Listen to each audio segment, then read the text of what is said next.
네, 오늘 우리가 이제 살펴볼 내용은 3장 후반부인데 14절에서 21절까지 내용입니다. 바울의 그 기도, 성도들을 향한 그 중보 기도의 내용을 우리가 함께 좀 살펴보도록 하겠는데, 이미 에베소서 1장의 1장 후반부에 성도들을 위한 그 기도가 나와 있었죠. 바울이 기도의 자리에서 에베소 교회 성도들을 기억하면서 기도했던 중요한 기도 제목 한 가지가, 이거는 여러분들이 꼭 기억하셔야 돼요. 에베소서 1장 17절 나와 있는 대로 예수 그리스도의 하나님 영광의 아버지께서 지혜와 계시의 영을 너희에게 주셔서 하나님을 알게 해달라는 기도를 하고 있습니다. 목사가 우리 성도들을 위해서 할 수 있는 최선의 그 기도 제목은 바로 이것이라고 할 수 있어요. 지혜와 계시의 영은 성령님을 말하는데, 성령 하나님께서 하나님을 알게 해달라는, 하나님을 깨닫게 해달라는, 성령께서 역사하셔서 하나님을 알게 해달라고 하는 이 기도가 굉장히 중요한 기도이고, 사도 바울이 에베소 교회를 향해서 내가 기도의 자리에서 너희들을 기억한다, 너희들을 위해서 기도한다라고 하면서 제일 첫 번째로 했던 그 기도 제목이 바로 이 17절의 말씀입니다. 저도 마찬가지입니다. 여러분들을 위해서 기도할 때 가장 많이 하는 기도 제목이 바로 이 부분입니다. 하나님을 알게 해달라고 하는 것이죠. 하나님을 알아갈 수 있도록, 깨달을 수 있도록 도와달라는 그런 기도를 합니다. 하나님을 알아갈 때 하나님께서 우리의 마음 눈을 밝혀주셔서 우리의 마음의 눈을 뜨게 하셔서 하나님의 우리를 부르심을 깨닫게 하시고, 또 우리에게 주시려고 하는 그 기업의 풍성함이 무엇인지 알게 해주시고, 또 그 기업의 풍성을 누리게 하시기 위해서 우리에게 주신 그 능력이 얼마나 위대한가를 알게 해주시는 하나님이십니다. 그래서 에베소서에서 이제 좀 특징적인 것 중에 하나가, 이렇게 기도가 한 번 이미 나왔는데 중간에 또 한 번 성도들을 향한 중보 기도가 나왔다라는 것이 조금 에베소서에 있어서 조금 특징적인 것입니다.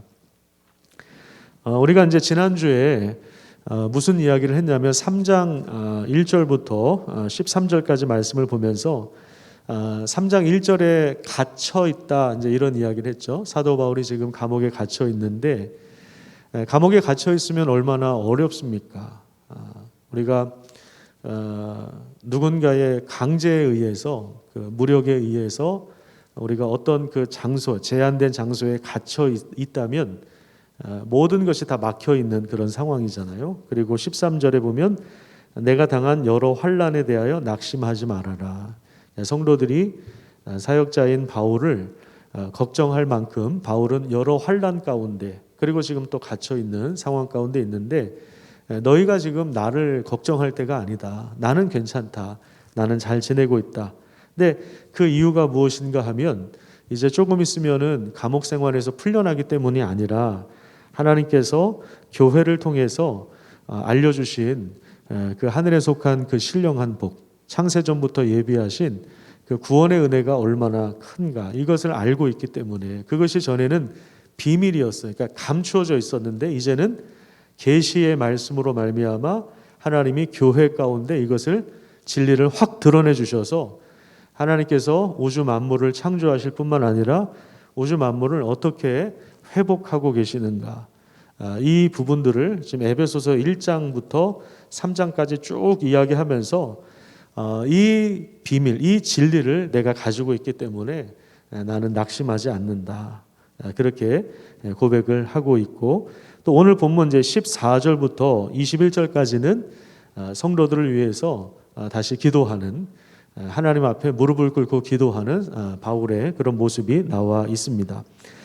우선 14절과 15절 우리 같이 한번 읽어볼 텐데요. 이것은 바울이 어떠한 모습으로 기도했는가 하는 것을 잘 보여주고 있습니다. 14절, 15절 우리 같이 한번 읽도록 하겠습니다. 시작.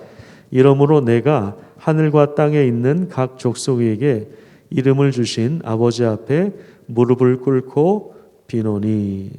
자, 하늘과 땅에 있는 각 족속에게 이름을 주셨다. 우리 하나님께서 우리 이름을 주셨다라고 하는 건 뭐냐면 우리 인간의 삶을 가능하게 하셨다. 우리 인간을 존재하게 하셨다. 이름을 주셨다라고 하는 말은 우리를 존재하게 하셨다. 이런 의미예요. 우리가 살아가게 하셨다.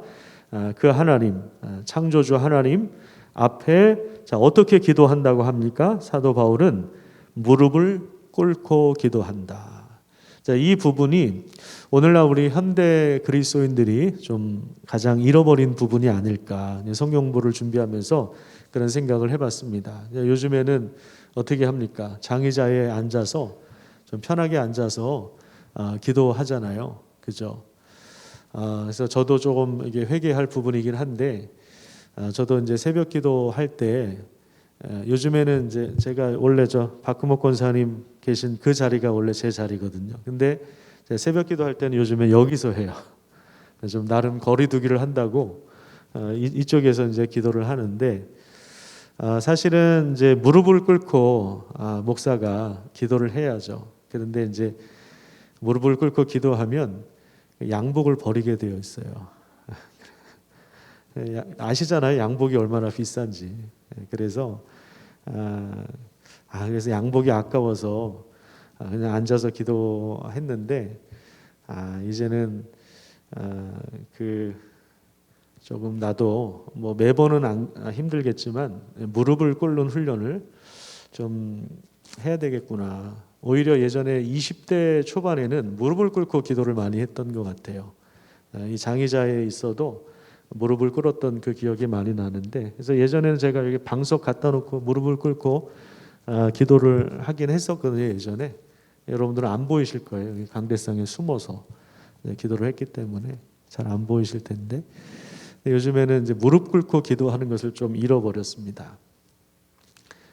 이 무릎 꿇고 기도하는 건 쉬운 일이 아닙니다. 쉬운 일이 아니에요. 일단 자세 자체가 이게 참 어려운 행동이에요. 어려운 행동인데, 여기서 이제 무릎을 꿇는다라고 하는 건 뭐냐면, 여기 여러분들이 가지고 계신 프린트에 나와 있는 것처럼 두 가지 의미를 가지고 있는데, 하나는 뭐냐면 하나님을 향한 그 깊은 경외심을 가지고 있는 거예요. 무릎을 꿇고 기도한다. 이것은 물론 하나님은 우리를 친구라고 하시면서 우리를 다정하게 대해 주시는 부분들도 있고, 우리가 기도를 통해서 친밀하게 하나님, 나 이런 게 참 너무 속상해요 하면서 마치 다정한 친구처럼, 아빠한테 이야기하는 것처럼 나갈 때도 물론 있겠지만, 여기 이제 하나님을 향한 때로는 깊은 경외심을 또 필요로 하지 않겠습니까?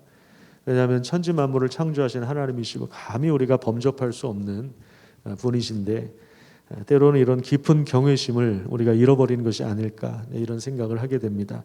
무릎을 꿇는다는 것은 하나님을 향한 깊은 경외심을 가지고 있다는 것을 의미하고, 또 하나는 성도들을 향한 깊은 사랑을 가지고 있다. 이것을 의미하고 있습니다. 성도를 향한 깊은 사랑이에요. 그러니까 무릎을 꿇고 기도하는 것의 이 의미를 알고 우리도 그렇게 기도했으면 좋겠습니다. 자, 두 번째는 그러면 무릎을 꿇고 바울이 기도한 내용이 뭐냐? 세 가지로 정리할 수가 있는데, 우선 첫 번째는 뭐냐면 속사람을 강건하게 해 주십시오라고 이렇게 기도를 합니다. 속사람. 여기서 말하는 이제 속사람은 우리의 마음을 강건하게 해달라는 기도예요. 우리 마음을 말합니다. 우리 마음이 무엇입니까? 우리 마음이 보이지는 않아요. 보이지는 않지만 우리 마음이라고 하는 것은 우리 인격의 중심이라고 할 수 있습니다. 모든 감정의 중심이라고도 할 수 있고, 우리 마음 자체가 사실은 곧 인격이기도 합니다. 그 옆에다가 잠언 4장 23절을 좀 메모를 해놓으시죠. 잠언 4장 23절에 보면 생명의 근원이라고 표현을 합니다. 우리 인간의 마음이 생명의 근원이다. 무릇 지킬 만한 것보다 더욱 너의 마음을 지켜라. 왜냐하면 생명의 근원이 여기에서 나오기 때문이다. 이렇게 말씀하고 있는데, 그래서 마음은 우리 영혼의 중심이라고 할 수 있어서 마음이 무너지면 모든 중심이 다 허물어지는 것과 마찬가지입니다. 그러니까 마음이 무너지면 다 무너지는 거예요. 그래서 마음을 지키는 일이 굉장히 중요한데요. 그 뒤에 17절에 보시면 우리 속사람이 강건하게 되는 유일한 길이 있다면 그게 이제 17절에 나와 있는 대로 믿음으로 말미암아 그리스도께서 너희 마음에 계시게 하시고, 그리스도께서 우리 마음에 계시는 것. 아니 목사님, 당연히 예수 믿는 사람들 마음속에 그리스도께서 계시지 않습니까? 뭐 당연하죠. 당연한 이야기인데 여기서 그리스도께서 너희 마음에 계시게 하시고, 이 표현은 뭐냐면 그리스도가 우리 성도의 삶의 중심의 자리를 차지하게 해달라는 것이에요. 변두리에 밀려나 있는 것이 아니라, 저 구석탱이에 있는 것이 아니라, 그래서 그냥 내 마음대로 살다가 가끔씩 힘들 때 한번 그냥 불러보는 그런 이름이 아니라, 그리스도가 우리 마음의 보좌 위에 계셔서 우리의 주님이심을, 우리의 왕이심을 고백하는 자리. 그래서 결국 우리 속사람이 건강하게 서는 것, 우리 속사람이 견고하게 서는 것은 그리스도가 우리의 주님이심을 고백하고 따를 때 가능한 것이라는 것을 보여주고 있습니다. 그 다음에 두 번째, 그리스도의 사랑을 알게 해달라는 기도를 하고 있죠. 17절 후반부에 보면요, 제가 읽어볼게요. 믿음으로 말미암아 그리스도께서 너희 마음에 계시게 하시옵고 너희가 사랑 가운데서, 그 사랑은 어떤 사랑인가요? 그리스도께서 우리에게 주시는 사랑을 말하겠죠. 너희가 사랑 가운데서 뿌리가 박히고, 뿌리가 박히고, 이거는 뿌리를 깊이 내리는 거예요. 그리스도께로 뿌리를 깊이 내리고 터가 굳어져서 능히 모든 성도와 함께 지식에 넘치는 그리스도의 사랑을 알고 그 너비와 길이와 높이와 깊이가 어떠함을 깨달아 라고 하는 거, 여기까지입니다.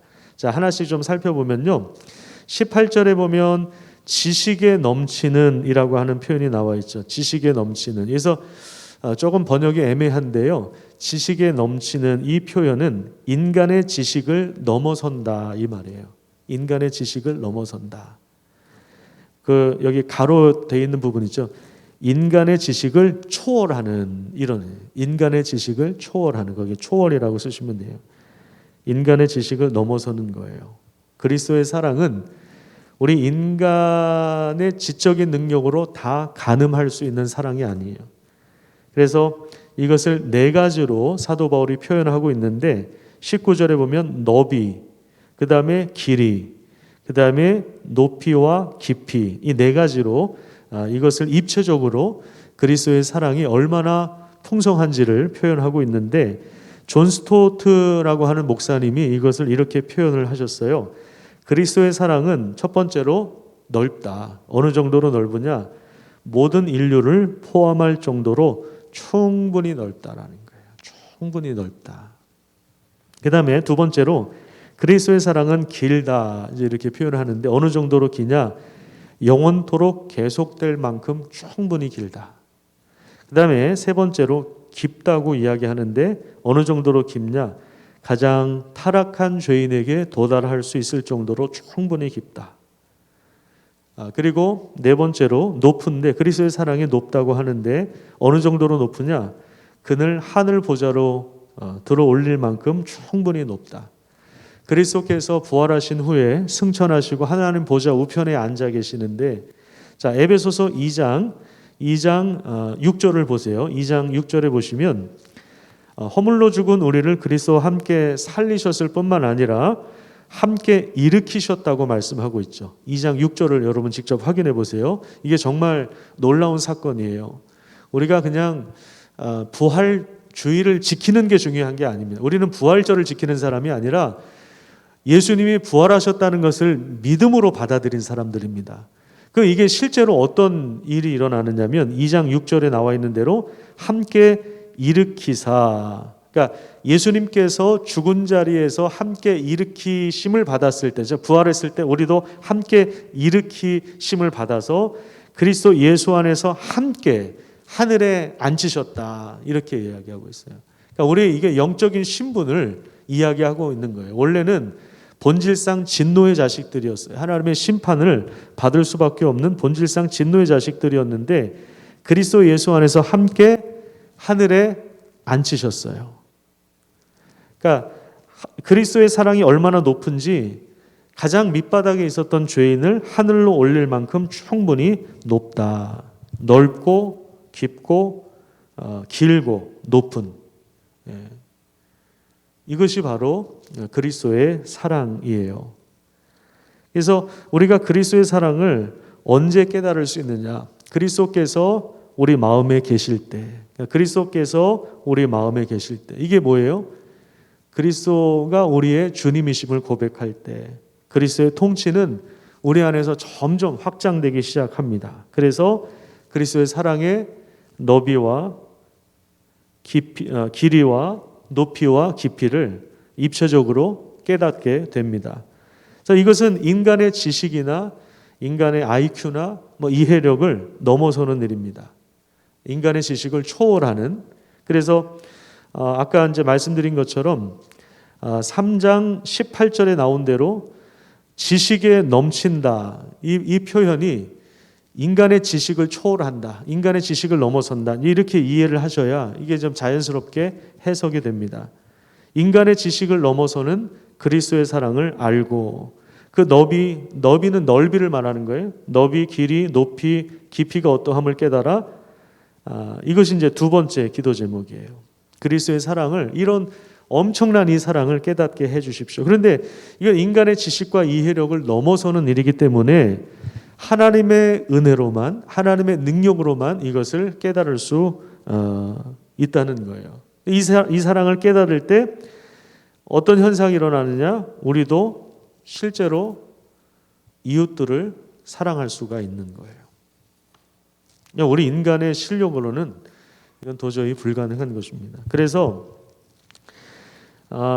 이제 에베소서 5장 보세요. 나중에 우리가 좀 다룰 내용이긴 한데요. 먼저 좀 보면 에베소서 5장 22절부터 6장 9절까지가 우리 인간이 경험하는 모든 인간관계를 다 통틀어서 이야기를 합니다. 제일 먼저 나오는 관계가 어떤 관계입니까?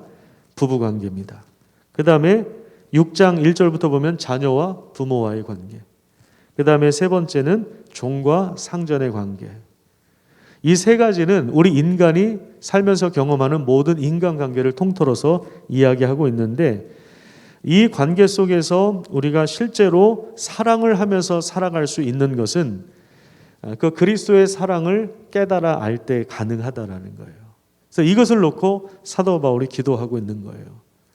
우리 에베소 성도들이 그리스도의 사랑을 실제로 알게 해 주십시오. 첫 번째 기도가 뭐였습니까? 속사람을 강건하게 해 주십시오. 근데 속사람이 강건한 건 뭐예요? 그리스도께서 우리 마음의 중심에 계실 때, 우리 마음의 중심에 계시다는 것은 그리스도가 우리의 주님이시다라고 하는 것을 고백할 때, 그때 그리스도의 사랑을 깨닫게 되는, 자연스럽게 이게 두 번째 기도 제목으로 이어지는 거예요. 그리스도의 사랑을 알게 해 주십시오. 인간의 지식을 넘어서는 그리스도의 사랑을 알게 해 주십시오. 그럴 때 우리는 실제로 우리 주변의 사람들을 사랑할 수가 있는 거죠. 그러니까 이게 기도 제목이 정말 중요해요. 첫 번째, 우리 속사람을 강건하게 해주십시오. 두 번째, 우리 그리스도의 사랑을 깨닫게 해주십시오. 그 다음에 이제 세 번째는 하나님의 충만으로 채워주십시오. 19절을 다시 한번 좀 읽어보겠습니다. 19절 같이 한번 읽어볼게요. 시작. 그 너비와 길이와 3장 19절입니다. 에베소서 3장 19절 시작.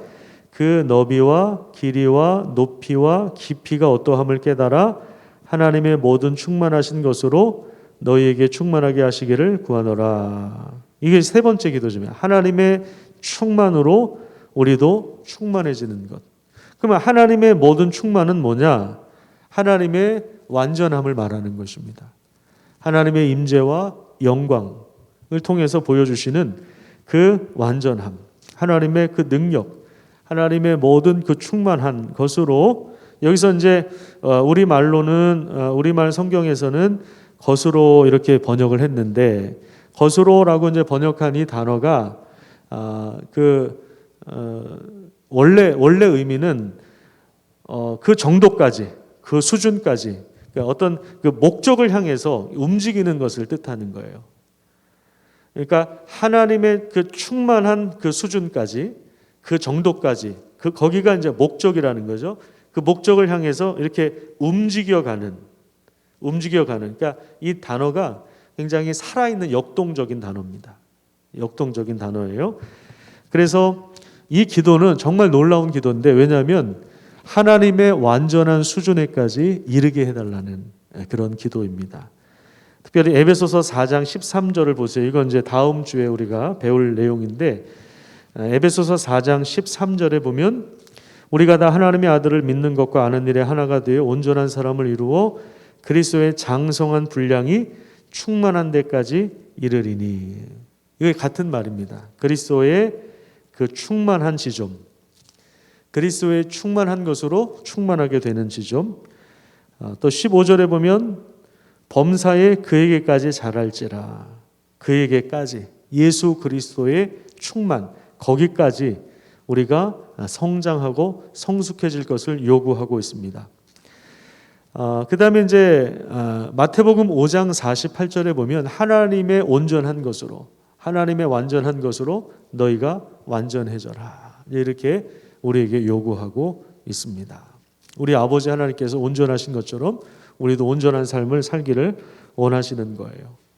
그러니까 사도 바울이 세 번째로 기도한 제목이 하나님의 충만함으로 가득 채워주십시오. 이건 뭐냐면 하나님과 같은 그 완전함의 수준까지 갈 수 있도록. 사실은 이게 엄청난 것이죠. 이게 정말 가능한 것인가 의문을 가질 수도 있겠지만, 예수 그리스도의 그 부활을 통해서 이 능력이 우리에게도 실제적으로 주어졌다는 것을 우리가 기억해야 됩니다. 그래서 예수님께서 부활의 첫 열매가 되셨다라고 하는 것은, 첫 열매라고 하는 것은 두 번째, 세 번째, 네 번째, 1억 번째, 10억 번째가 계속해서 열린다는 것을 의미하는 거예요.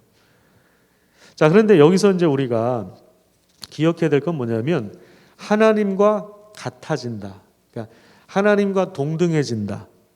하나님과 똑같아진다. 이런 건 아닙니다. 이렇게 신과의 합의를 추구하는 종교가 많죠.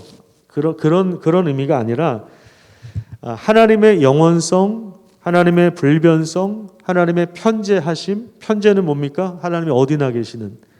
그 다음에 하나님의 전능성, 이런 영원하고 불변하고 전능하신 그 하나님, 그러니까 하나님의 모든 속성을 우리가 소유할 수 없는 인간이지만, 우리 인간의 한계를 알잖아요. 그런데 여전히 인간인 채로 우리는 하나님의 충만하신 것으로 충만하게 되는, 이것이 이제 사도 바울의 세 번째 기도 제목이에요. 그래서 우리 삶 속에서 하나님을 닮아가게 하시고 하나님의 온전하심, 거룩하심과 같은 그런 온전하고 거룩한 삶을 살도록 우리를 부르시는 것입니다. 우리를 부르시는 거예요. 그래서 이해하기는 어렵지만 이게 그래서 정말 너무나도 신비로운 것인데요. 이것을 위해서 하나님이 우리를 부르신 거예요. 저는 목사의 자리에서 하나님이 저를 이렇게 빚어 가시는 거예요. 다듬어 가시는, 거룩함으로 이렇게 빚어 가십니다. 목사의 자리에서 깨지게 하면서. 또 우리 성도님들은 성도의 자리에서, 우리 부모의 자리에서, 또 회사에서, 여러분들 일터에서, 여러분들이 관계 맺고 살아가는 모든 장소에서 하나님은 우리를 온전하게 하십니다. 우리를 거룩하게 하십니다. 그래서 하나님의 목적은 우리를 불러서 일꾼 만들어서 많은 일을 감당하게 하는 것 자체가 목적이 아니에요. 그게 목적이 아닙니다. 하나님의 목적은 우리 자신입니다. 우리 자신이에요. 하나님 우리를 인격적으로 만드셨고 하나님의 형상을 따라서 만드셨고 예수 그리스도를 통해서 하나님의 충만한 것으로 충만하게 되기까지 하나님 우리를 인도해 나가시는 거예요. 그 일꾼을 만드셔서 일을 시키는 것은 하나의 그 과정이지 그걸 일 자체가 목적은 아니에요. 일 자체가 목적이 아닙니다. 그것을 통해서 하나님을 더 알아가고 하나님을 기뻐하고 하나님이 하신 일에 참여하는 것이지 그 자체가 목적이 아닙니다. 뭐 다 아무것도 하지 말고 놀아라 그런 얘기가 아니라 하나님은 우리가 거룩해지고 온전해지는 것을 바라는 거예요. 무슨 얘기인지 이해가 가십니까? 그러니까 그리스도를 통해서 이 지점까지 우리가 가고 있는 거예요. 가고 있는 것입니다. 그래서 이 바울의 기도 제목을 우리가 이 세 가지를 여러분들이 꼭 기억하시면 어떤 현상이 일어나냐면 우리가 가야 할 지점이 여기구나, 이것을 이제 깨닫게 되는 거예요.